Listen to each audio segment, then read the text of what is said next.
ইদানিং বহুল আলোচিত একটা বিষয় আমাদের সবার জানা, তা হলো মাইক্রোপ্লাস্টিক। আমাদের প্রায় নিত্য প্রয়োজনীয় সবকিছুতেই প্লাস্টিকের অবস্থান।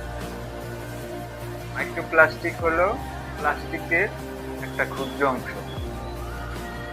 এটা যখন মানবদেহে প্রবেশ করে তার প্রভাবে বিভিন্ন ধরনের জটিলতা দেখা দেয়।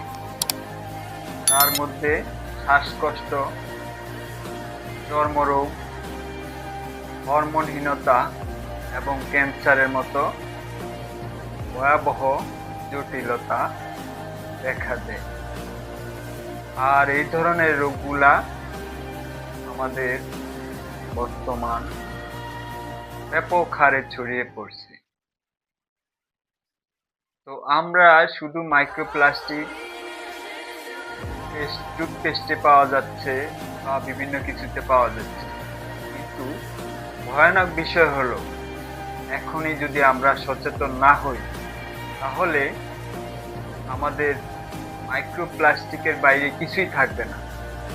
বর্তমানে বিভিন্ন জায়গায় মাটি পরীক্ষা করলে দেখা যায় যে মাইক্রোপ্লাস্টিকের উপস্থিতি এত বেশি, মনে হচ্ছে এটা চাষ করা হয়েছে।